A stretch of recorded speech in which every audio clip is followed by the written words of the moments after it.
Hi guys! Welcome back to our channel. So, nag-work na tayo guys, no? So far, na-enjoy ko yung work ko. Tapos, yung pasok ko lang is Tuesday, Wednesday, Thursday, and Saturday. So, tama-tama, papasok ako ng work pag nasa school si Georgie. Pero ngayon, dahil may sakit si Georgie, nalala niyo yung sabi ko na may ubo siya. Ngayon lang siya nagka-temperature. So, nag-absent na siya ng 3 days sa school. Umpisa nung Thursday, tapos Monday ngayon. So, buti wala akong pasok ngayon. Tapos, si Daddy, nag-start na rin siya ng work. And guess what? Katrabaho ko si Mr. Same company, pero ibang department siya. So, ayun. Parehas kaming part-time. Hopefully na tuloy-tuloy kami ba. So, anyway, at least, kahit papano, may pambayad tayo ng bills, no? Kasi dito sa UK, guys, kailangan talaga na may income. Kasi wala naman tayong benefits. Hindi tayo makaka-claim ng benefits. So, yun guys. Ayan si Georgie. No TV. Si Georgie, say hi to my vlog. Hi. How are you?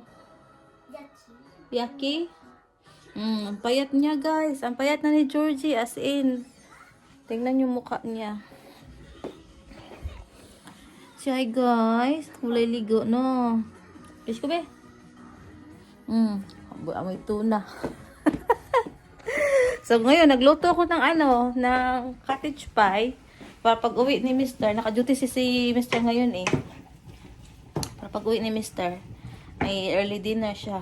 Tapos nagluto rin ako ng tosino para sa akin. Tapos yan. Tapos ano pa ba mga update natin?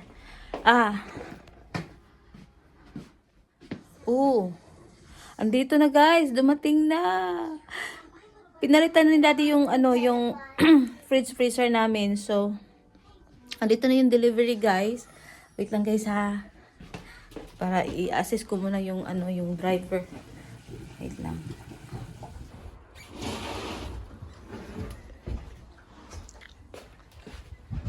So, measure the door guys. Maliit daw yung door, hindi magkasya. Yun yung luma. Tapos dito namin ilagay yung fridge freezer. Tapos measure niya. Pero pagkasyahin daw, sana magkasya para walang problema. Yeah. They drug me under it. So, ayan guys, balik tayo. Yung fridge na nabili namin guys is hindi kasya. Kasya dito sa main door, pero na-stuck sila dito sa hallway. Hindi kasya dito sa dining room door. So, ang ginawa nila is, sabi sa akin na, iwan na lang nila tapos kami na lang daw bahala magpasok sa, dito ba, sa dining room. Eh, ako naman itong anga-anga. Sabi ko man, hala, paano kaya to? Sabi ko, what's the other option? Tapos sabi nila, tanggalin daw yung door. Tapos yung sabi ko, sige, maybe me and my husband can do it na lang after his work. So, buti naisipan ko, tawagan ko muna si Mr. Pinaalam ko. So, yun, kinausap ng delivery si Mr. Ayun, sabi ni Mr. Pwede bang kayo na lang ang kaya nyo bang gawin? Magkano bang charge? Oo, agad sila guys. 10 pound each. Kano din yun, no? Mautak talaga itong mga delivery. So, anyway guys, andito na yung fridge freezer natin. Yan, ProSmart Inverter, Beko. Ayan, so, sabi nung nag-deliver, hindi daw pwedeng i-plug agad. So, kailangan tayo ng 3 or 4 to 6 hours bago i-plug. So, ayan guys, yung ating, carton pala to. Sabi ko, ba't iba itsura? May carton pa pala. So, ito yung freezer natin guys. Ayan. Pahaba siya. Tapos, ito yung fridge. Ayan. Nako, isa lang ibig sabihin nito, punuin. Mas malaki ang pala nito, mas malaking kuryente, mas maraming gastos. Ang laki pala nito, pero maganda pag may malaking freezer ba kasi pag ka ng stock food, hindi yung magka-cramp ba at least. Lalo na kami medyo malapit lang naman yung grocery, pero pag wala kang sasakyan, mabigat.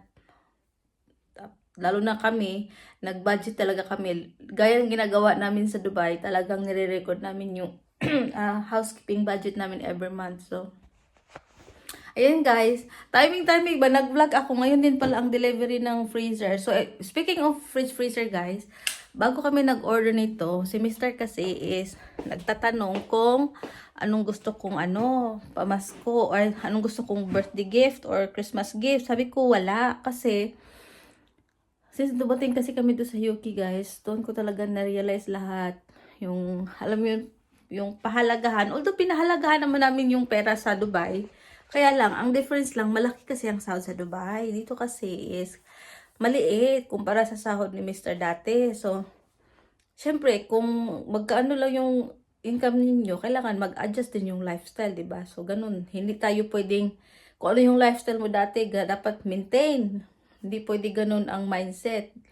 So, kailangan kung ano yung income, kung magkano yung income nyo, kailangan yung lifestyle nyo, adjust din pag may time. So, yun nga guys. So, sabi ko kay Mr., hindi ko na kailangan ng gift or kahit wala. Sabi niya, o sige, kung wala na siyang idea, kung hindi ako magbibigay ng idea kung anong gusto ko sa Christmas at saka sa birthday gift ko, baka magulat na lang daw ako na may nakaribon na sa labas.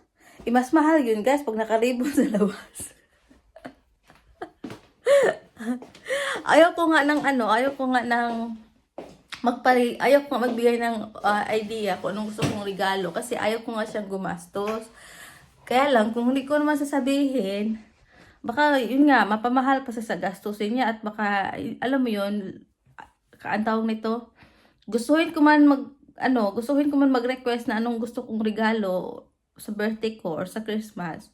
Mas naisip kong wala na lang, total, meron naman ako mga gamit, meron akong pagkain, ganyan. So, ang tinitingnan ko na lang is, yung gamit sa bahay na kailangan kong i-upgrade or kailangan kong, alam ba, yung mga kailangan para sa bahay. So, yun ang naisip ko. Ano bang kailangan? Kasi, dito kasi, mas mura yung food. Alam mo yun, nag-hoard ako ngayon sa food, guys. Ito din ang nagbago sa akin pagdating ko ng UK. Dati, lagi ako nag-online shopping. Alam mo yun, online shopping. So, add to cart. Dito, pagdating sa UK, guys, nawala yung, excuse me, nawala yung hilig kong mag-shop online. Ang hilig ko ngayon is mag-shopping ng food. Food shopping. Ayan, yan ang hilig ko ngayon. Kasi nakikita ko yung mga food nila. Mura lang. Kasi kino-convert ko sa, sa Dubai. Mura lang siya. Tapos, lalo na yung meat, mura lang din. So, nag-hoard ako ng food. So, yun, ang ko kay daddy, inisip ko, o sige, ang ko na lang, birthday gift ko na lang is, fridge freezer. Para pag magtrabaho siya or may trabaho kaming dalawa, makapag-advance ako ng luto, tapos makapag-stock ako sa sa freezer or sa fridge. Kasi yung luma naming guys, ref, maliit lang yung tawag ito, maliit lang yung freezer, di ba? Hindi na nga kami namili pa kasi wala nang paglagyan. Tapos, yung fridge namin, medyo empty na din yan. So, maliit lang din. So, itong nabili namin dahil is, pahaba, medyo malaki siya. Square siya, square. So, kung magluto tayo ng good for 1 week, alam mo yun, maka-plan ahead ka kung ano yung gusto mong lutuin sa linggong ito. Tapos, maka-budget ka. Tapos, ayun, hindi ka na yung lutong-luto. Lalo na dito guys, ang mahal ng gas, yung electric. Para yung, yung pagluluto mo, isahan na lang. So, nakakatipid ka ng gas. 'Di ba? So, kailangan talaga, marunong talaga tayo dumiskarte. So, anyway guys, yun lang. Na-share ko lang, no? Kasi wala akong kausap ba. Ano bang update natin? So, yun lang yung ganap natin guys. So far guys, sa trabaho ko, okay naman lahat. Tapos, medyo malamig na ngayon. Maraming salamat guys. Sa mga hindi pa po nakapag-subscribe, please like and subscribe. Pag gusto lang, pag ayaw, okay lang din. Thank you guys for watching. Bye!